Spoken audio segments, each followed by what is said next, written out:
Welcome दोस्तों। आज की वीडियो में पढ़ने वाले राउटिंग के बारे में। तो इस वीडियो में हम सारे टॉपिक कवर करेंगे राउटिंग से रिलेटेड, जैसे कि किसी बटन पर क्लिक करने के बाद वो होम पर जाए, अबाउट पर जाए, या फिर क्या कहते हैं डायनेमिक यूआरएल कैसे बना सकते हैं इसके अंदर, या मान लो पेज के अंदर कोई भी यूआरएल नहीं बनता है, कोई उल्टा सीधा यूआरएल डाल देता है साइड पर कुछ भी, तो ये 404 पर जाना चाहिए। और ऊपर मान लो किसी ने डाला, किसी को लिस्ट ओपन करनी है, साथ में आईडी भी आनी चाहिए, तो फिर आईडी को कैसे गेट करोगे। तो मतलब ये सारी चीज़ें हम देखेंगे, ठीक है। मतलब कंप्लीट देखने वाले राउटिंग। तो उसके लिए मैंने क्या कर रखा है, अभी ये कंपोनेंट बना रखे हैं कुछ जो कि हमें कॉल करवाने, अबाउट का, होम का, लिस्ट का, और एक पेज नॉट फाउंड का। जब आपका डेटा ही ना मिले तो आपका पेज फाउंड ही ना हो, ठीक है। ठीक है, तो अब इसमें क्या करते हैं, सबसे पहले आप अपने सिस्टम में ये इंस्टॉल कर लो, npm इंस्टॉल रिएक्ट राउटर डोम। आप अपने सिस्टम में ये इंस्टॉल करो। जैसे ये इंस्टॉल होता है मैं जब तक इसको यूज़ कर लेता हूँ, imp import और ब्राउज़र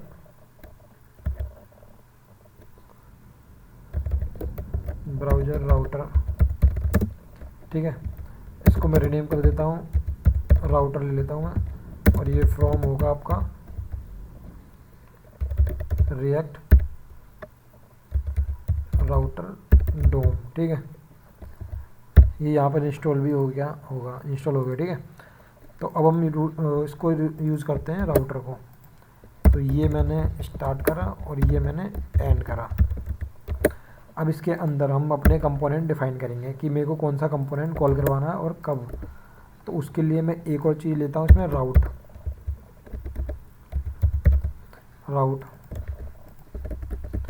यहाँ राउट लिखा मैंने।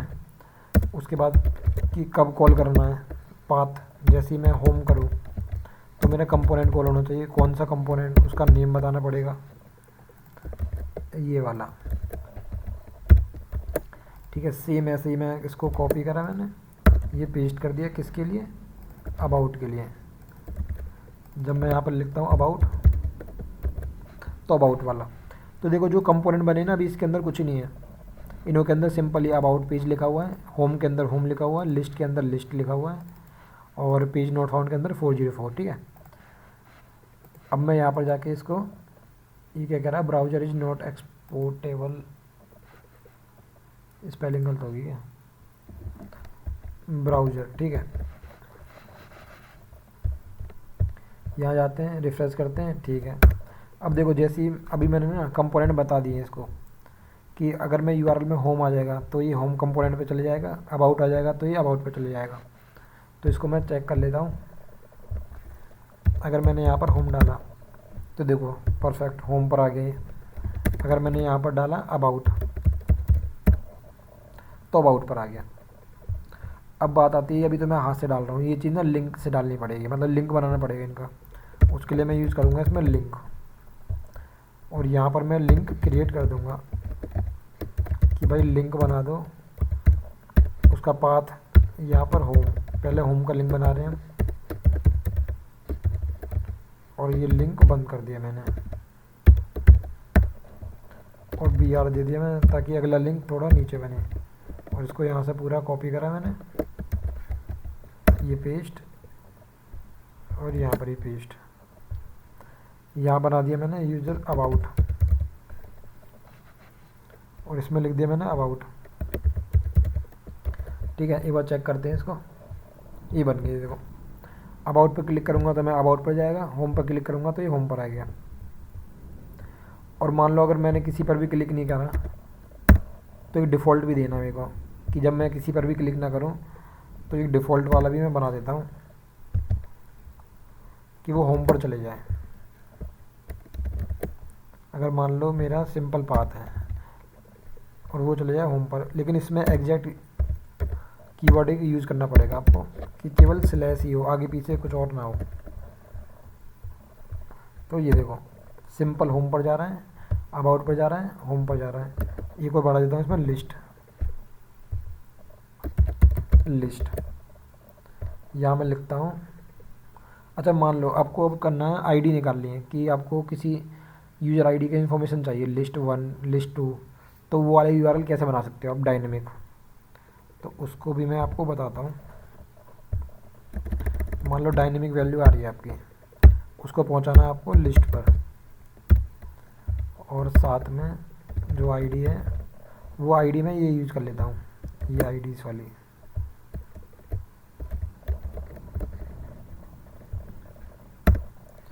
तो ये देखो,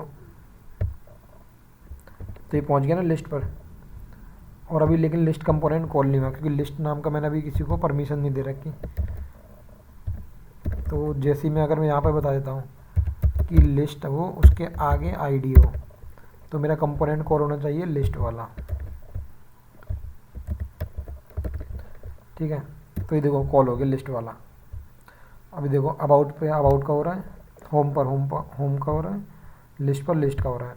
अब मान लो लिस्ट वाले कंपोनेंट के अंदर जो आईडी पास हो रही है 21, ये मेरे को चाहिए। तो इसको कैसे गेट कर सकते हो? तो इसको गेट करने के लिए आप जाओ लिस्ट कंपोनेंट के अंदर, और आप यहाँ पर लिख दो console log dot this dot props. अब आप चेक करो क्या क्या आता है। ये मैंने रिफ्रेश करा, तो ये देखो प्रॉप्स के अंदर हिस्ट्री आई है, लोकेशन आया है, मैच आया है। तो आप इस मैच से निकाल सकते हो, मैच के अंदर पैराम्स के अंदर आईडी। यहाँ पर आपको देखो 21 मिल गया। अगर ये आपका होता 24 होता, तो आपको यहाँ से 24 मिल जाता। ये देखो, ठीक है। तो इसको मैं यहाँ पे कंसोल करा देता हूँ पूरा।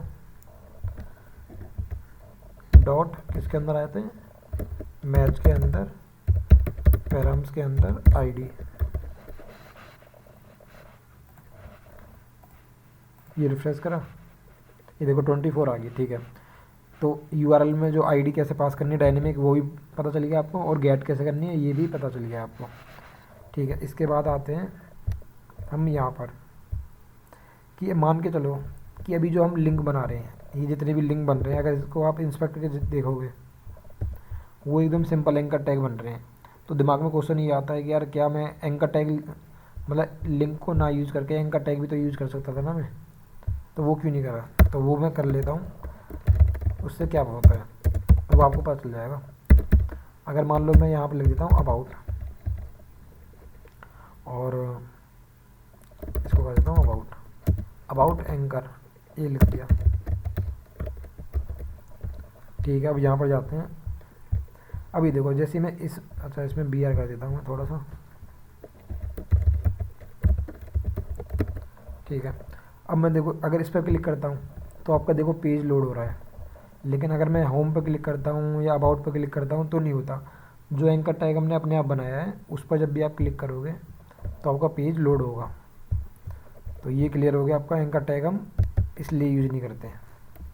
ये मैं कमेंट कर देता हूँ। अब बात आती है जो लिंक है ना आपके, जो भी आपने लिंक बनाए हैं, इनको अगर कट करके मैं राउटर के बाहर पेस्ट कर देता मैं, तो क्या ये काम करते हैं? तो ये काम नहीं करते, एरर आ जाता है। ये देखो कि you should not use link outside A router. तो ये आपको पता होना चाहिए कि लिंक आपके राउटर के अंदर ही यूज होंगे। ठीक है, तो ये भी क्लियर हो गया आपको, राउटिंग वाला भी क्लियर हो गया। अब क्या बचा? हाँ, अगर मान लो किसी ने कुछ गलत यूआरएल डाल दिया जैसे ऐसे करके, तो आपका एक 404 वाला पेज कॉल होना चाहिए। तो उसके लिए हम यूज़ करेंगे इसमें जो राउट है हमारा, उसका पाथ अगर कोई डाल देता है गलत मतलब स्टार, तो इसको ही मैच कर लेते हैं। एग्जैक्ट यही होना चाहिए। इसको ट्रू कर दिया तो मेरा कंपोनेंट कॉल होना चाहिए 404 वाला।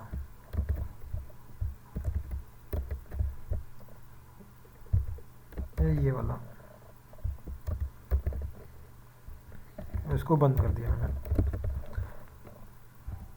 ये देखो, तो अभी तो 404 आ रहा है। जैसे मैंने होम पर क्लिक करा तो भी 404 आ रहा है। क्यों? क्योंकि इसके अंदर ना एक चीज़ होती है स्विच, अगर आप वो यूज़ करोगे तो ये नहीं आएगा। क्योंकि अभी क्या होता है, ये पहले इस वाले पाथ पर जाता है, अगर मैच हो जाता है तो दिखा देता है, फिर जाता है उसके बाद इस पर जाता है, फिर उस पर जाता है, मतलब 1 बाय 1 करके एंड तक सब पर जाता है। लेकिन अगर आप स्विच लगा दोगे इसके अंदर, एक होता है इसमें स्विच, तो ये क्या काम करता है कि इसको जो भी पाथ मिल जाता है उसके बाद वो वहीं से रिटर्न हो जाता है, मतलब आगे किसी भी राउट को चेक नहीं करता।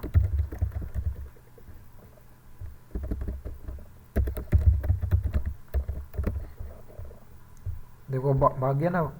अब होम पर क्लिक करा तो होम का आ गया, अबाउट पर क्लिक करा अबाउट आ गया, लिस्ट पर क्लिक करा लिस्ट आ गया। और यहाँ पर मान लो कुछ और होता XYZ कुछ भी, तो ये दे देता आपका 404। तो स्विच का कंसेप्ट भी आपको पता चल गया कि क्या है, मतलब क्यों यूज़ करते हैं इसको। कि स्विच अगर आपने यूज़ कर लिया है तो ये क्या करेगा, पहले इस वाले राउट को चेक करेगा, फिर इसको चेक करेगा, जहाँ उसको मैच हो गया, जैसे मान लो होम मिल गया उसको, तो इन जो लास्ट के 3-4 है ना इसके, अबाउट, लिस्ट और ये वाले, तो यहाँ तक वो जाएगा नहीं, यहीं से रिटर्न हो जाएगा।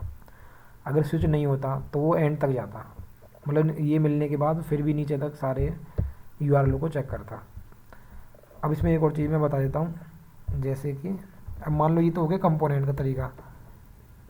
अब मेरे पास एक लिंक है, इसको मैं कॉपी करता हूँ, यहाँ पेस्ट करा। मान लो मेरे पास एक टेस्ट नाम का लिंक है,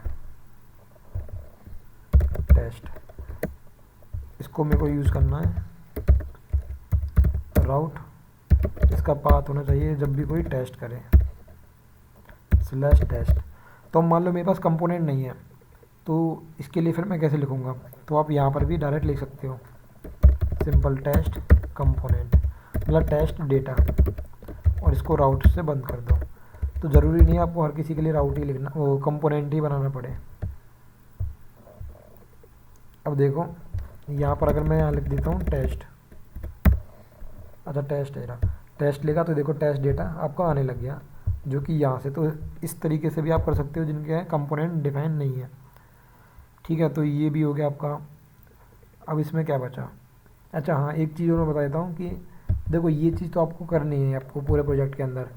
तो आप क्यों ना जो ये राउटर वाली चीज़ है जो आप बाहर लिख रहे हो राउटर, इसको सबसे पहले स्टार्टिंग वाली फाइल में लिख लिया जाए।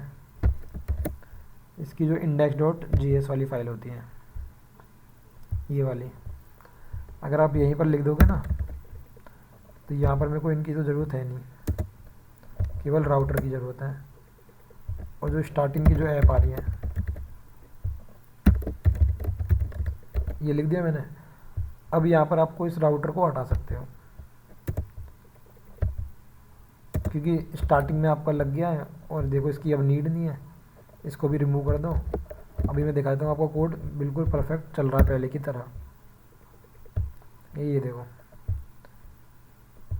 ठीक है, तो इसको आपको बिना वजह एक लाइन तो कम हुई, एक लाइन आपने स्टार्टिंग में लिख दी, क्योंकि ये तो हर जगह आपको लिखना ही लिखना है ये वाला, तो हमने स्टार्टिंग में लिख दिया है। ठीक है, तो इस वीडियो में हमने ऑलमोस्ट सारा टॉपिक कवर कर लिया है जो भी राउटिंग से रिलेटेड होता है। फिर भी अगर कुछ बचा है आपको तो आप मेरे से कमेंट करके पूछ लेना। बाकी अगर वीडियो समझ आ गई है तो प्लीज़ लाइक कर दो और चैनल्स को सब्सक्राइब करो हमारा, और वीडियो देखने के लिए। फिर मिलते हैं नेक्स्ट वीडियो में। Thank you.